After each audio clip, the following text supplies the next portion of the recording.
ओम शांति 15 मई 2024।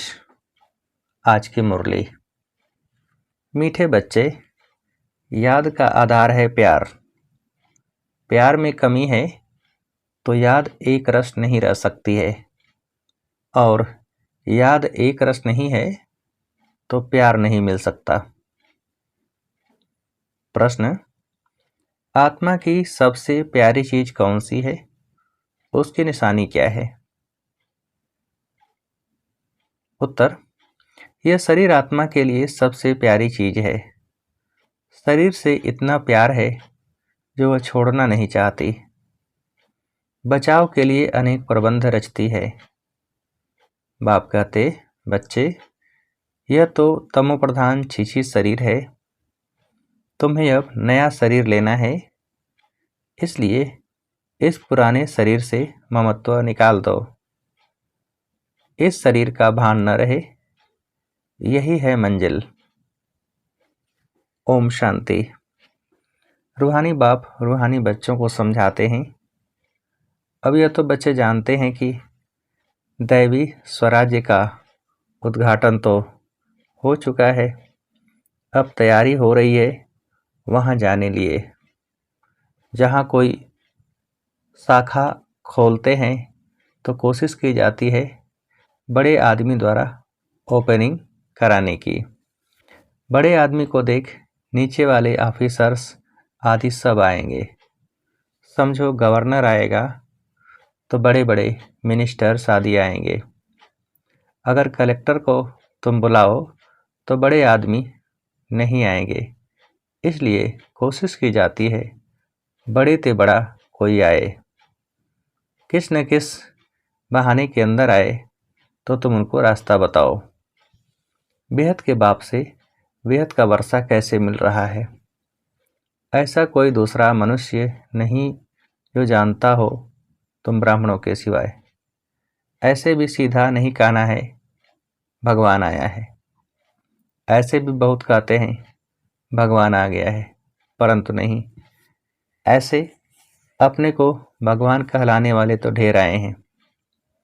यह तो समझाना है बेहद का बाप आकर बेहद का वर्षा दे रहे हैं।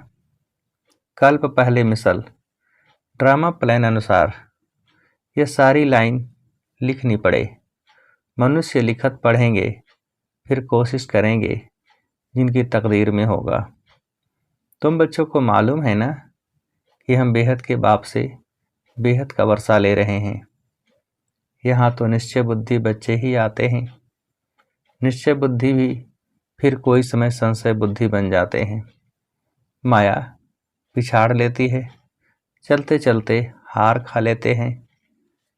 ऐसा तो लाभ ही नहीं है जो एक तरफ सदैव जीत हो, हार हो वे ही नहीं। हार और जीत दोनों चलती है। युद्ध में भी 3 प्रकार के होते हैं, फर्स्ट क्लास, सेकंड क्लास और थर्ड क्लास। कभी कभी युद्ध न करने वाले भी देखने के लिए आ जाते हैं, वह भी अलाउ किया जाता है। शायद कुछ रंग लग जाए और इस सेना में आ जाएं, क्योंकि दुनिया को यह पता नहीं है कि तुम महारथी योद्धे हो, परंतु तुम्हारे हाथ में हथियार आदि तो कुछ भी नहीं है। तुम्हारे हाथ में हथियार आदि शोभेंगे भी नहीं, परंतु बाप समझाते हैं ना, ज्ञान तलवार ज्ञान कटारी। तो उन्होंने फिर स्थूल में समझ लिया है। तुम बच्चों को बाप ज्ञान के अस्त्र शस्त्र देते हैं, इसमें हिंसा की बात ही नहीं, परंतु यह समझते नहीं हैं। देवियों को स्थूल हथियार आदि दे दिए हैं, उनको भी हिंसक बना दिया है। यह है बिल्कुल बेसमझी। बाप अच्छी तरह जानते हैं कौन कौन फूल बनने वाले हैं। वह तो बाप खुद ही कहते हैं फूल आगे होने चाहिए। सर्टेन है यह फूल बनने वाले हैं, बाबा नाम नहीं लेते हैं, नहीं तो और कहेंगे हम कांटे बनेंगे क्या। बाबा पूछते हैं नर से नारायण कौन बनेंगे, तो सब हाथ उठाते हैं। यूँ तो खुद समझते हैं जो जास्ती सर्विस करते हैं वो बाप को भी याद करते हैं। बाप से प्यार है तो याद भी उनकी रहेगी। एक रस तो कोई भी याद कर नहीं सकेंगे, याद नहीं कर सकते इसलिए प्यार नहीं। प्यारी चीज़ को तो बहुत याद किया जाता है। बच्चे प्यारे होते हैं तो माँ बाप गोदी में उठा लेते हैं। छोटे बच्चे भी फूल हैं, जैसे तुम बच्चों की दिल होती है शिव बाबा के पास जाएं, वैसे छोटे बच्चे भी खींचते हैं। झट बच्चे को गोद उठाए, गोद में बिठाएंगे, प्यार करेंगे। यह बेहद का बाप तो बहुत प्यारा है। सभी शुभ मनोकामनाएं पूरी कर देते हैं। मनुष्य को क्या चाहिए? एक तो चाहते हैं तंदुरुस्ती अच्छी हो, कभी बीमार ना हो। सबसे अच्छी है यह तंदुरुस्ती। तंदुरुस्ती अच्छी हो परंतु पैसे न हो तो वह तंदुरुस्ती भी क्या काम की। फिर चाहिए धन जिससे सुख मिले। बाप कहते हैं तुमको हेल्थ और वेल्थ दोनों ही मिलनी है जरूर। यह कोई नई बात नहीं है, यह तो बहुत बहुत पुरानी बात है। तुम जब जब मिलेंगे तो ऐसे ही कहेंगे, बाकी ऐसा नहीं कहेंगे कि लाखों वर्ष हुए व पद्मों वर्ष हुए।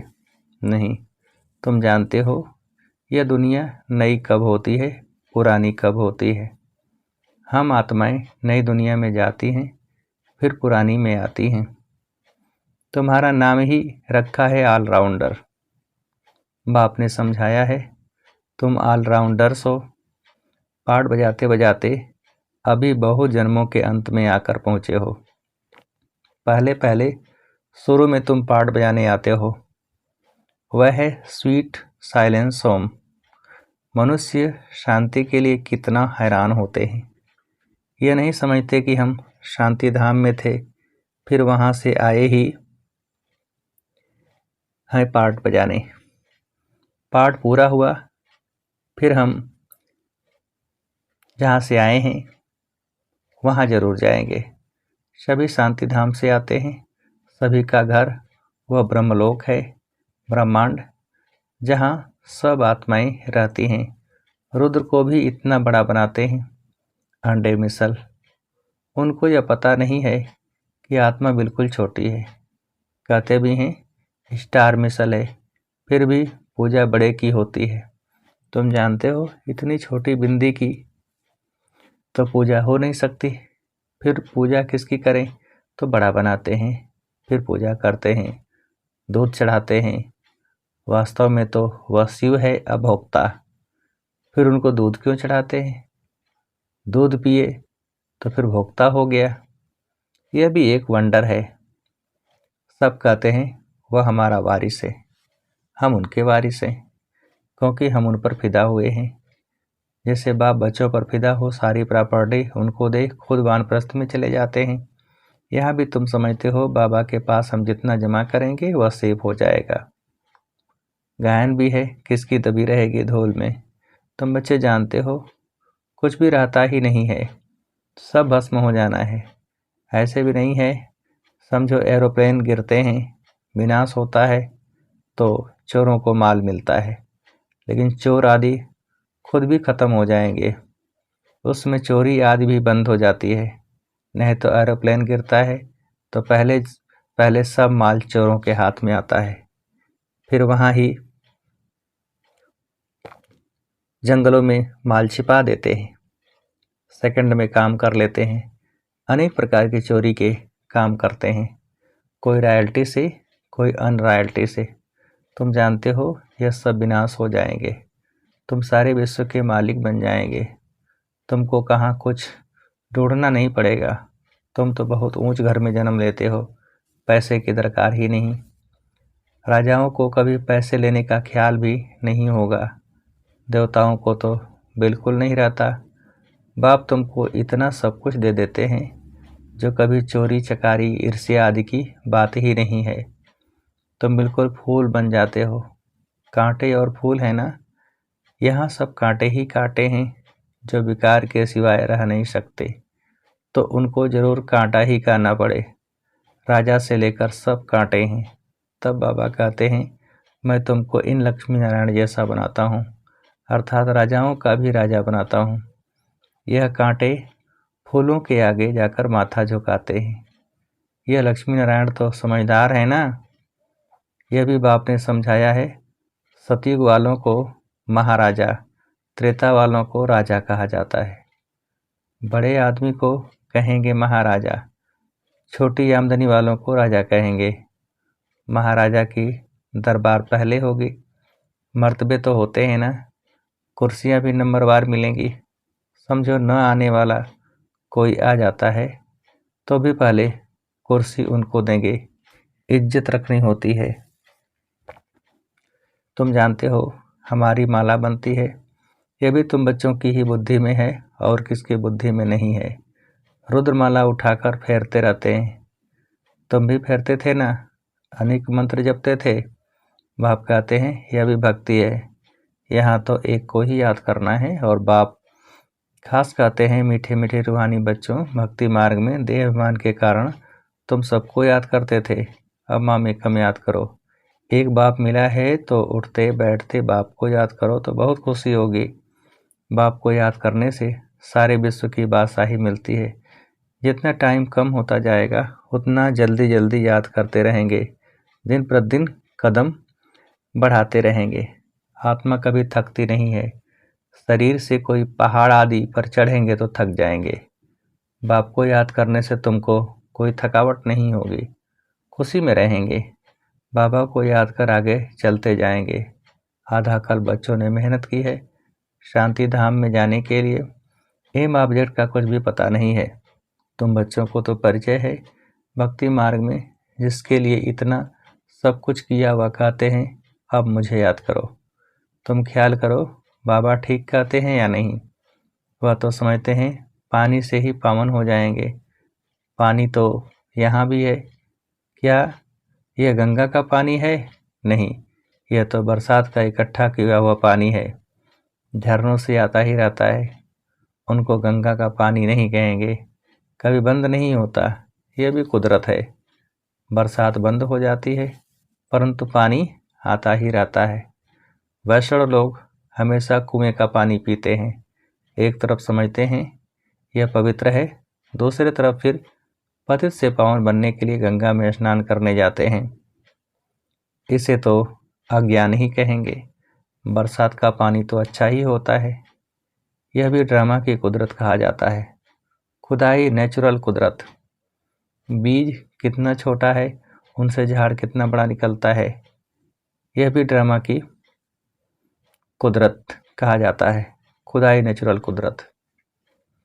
यह भी जानते हो धरती कलराठी हो जाती है तो फिर उनमें ताकत नहीं रहती, स्वाद नहीं रहता। तो बच्चों को बाप यहाँ ही सब अनुभव कराते हैं स्वर्ग कैसा होगा। अभी तो नहीं है। ड्रामा में यह भी नूद है, बच्चों को साक्षात्कार होता है वहाँ के फल आदि कैसे अच्छे मीठे होते हैं। तुम ध्यान में देख आकर सुनाते हो। फिर अभी जो साक्षात्कार करते हो वह वहाँ जब जाएंगे तब इन आँखों से देखेंगे, मुख से खाएंगे। जो भी साक्षात्कार करते हो वह सब इन आँखों से देखेंगे। फिर है पुरुषार्थ पर। अगर पुरुषार्थ ही नहीं करेंगे तो क्या पद पाएंगे। तुम्हारा पुरुषार्थ चल रहा है, तुम ऐसे बनेंगे। इस विनाश के बाद इन लक्ष्मी नारायण का राज्य होगा। यह भी अब मालूम पड़ा है। पावन बनने में ही टाइम लगता है। याद की यात्रा मुख्य है। देखा गया बहन भाई समझने से भी बाज नहीं आते हैं, बुरी आदत नहीं छोड़ते हैं। तो अब फिर कहते हैं भाई भाई समझो। बहन भाई समझने से भी दृष्टि नहीं फिरती। भाई भाई देखने से फिर शरीर ही नहीं रहता। हम सब आत्माएं हैं, शरीर नहीं हैं। जो कुछ यहाँ देखने में आता है वह तो विनाश हो जाएगा। यह शरीर छोड़कर तुमको अशरीरी होकर जाना है। तुम यहाँ आते ही हो सीखने के लिए कि हम यह शरीर छोड़कर कैसे जाएं। मंजिल है ना। तो शरीर तो आत्मा को बहुत प्यारा है। शरीर न छूटे इसके लिए आत्मा कितनी प्रबंध करती है। कहीं हमारा यह शरीर छूट न जाए। आत्मा का इस शरीर से बहुत बहुत प्यार है। बाप कहते हैं यह तो पुराना शरीर है, तुम भी तमो प्रधान हो, तुम्हारी आत्मा छीछी है, इसलिए दुखी बीमार हो पड़ते हैं।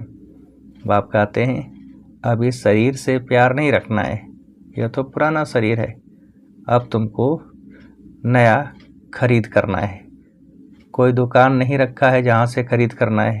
बाप कहते हैं मुझे याद करो तो पावन बन जाएंगे, फिर शरीर भी तुमको पावन मिलेगा, 5 तत्व भी पावन बन जाएंगे। बाप सब बातें समझाकर फिर कहते हैं मन मना भव।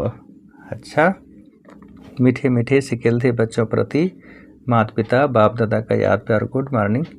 रूहानी बाप की रूहानी बच्चों को नमस्ते। हम रूहानी बच्चों की रूहानी बाप को नमस्ते। धारणा के लिए मुख्य सार। पहली पॉइंट, शिव बाबा के हम वारिस हैं, वह हमारा वारिस है। इस निश्चय से बाप पर पूरा फिदा होना है। जितना बाबा के पास जमा करेंगे उतना सेव हो जाएगा। कहा जाता किनकी दबी रहेगी धूल में। दूसरी पॉइंट, कांटे से फूल अभी ही बनना है। एक रस याद और सर्विस से बाप के प्यार का अधिकारी बनना है। दिन प्रतिदिन याद में कदम आगे बढ़ाते रहना है। वरदान, अपने पुरुषार्थ की विधि में स्वयं की प्रगति का अनुभव करने वाले सफलता के सितारे भव। विस्तार, जो अपने पुरुषार्थ की विधि में स्वयं की प्रगति व सफलता का अनुभव करते हैं वही सफलता के सितारे हैं। उनके संकल्प में स्वयं के पुरुषार्थ प्रति भी कभी पता नहीं होगा या यह नहीं होगा कर सकेंगे या नहीं कर सकेंगे, यह असफलता का अंश मात्र भी नहीं होगा। स्वयं प्रति सफलता अधिकार के रूप में अनुभव करेंगे, उन्हें सहज और स्वतः सफलता मिलती रहती है। स्लोगन, सुख स्वरूप बनकर सुख दो तो पुरुषार्थ में दुआएं ऐड हो जाएंगी। सुख स्वरूप बनकर सुख दो तो पुरुषार्थ में दुआएं ऐड हो जाएंगी। अच्छा, ओम शांति।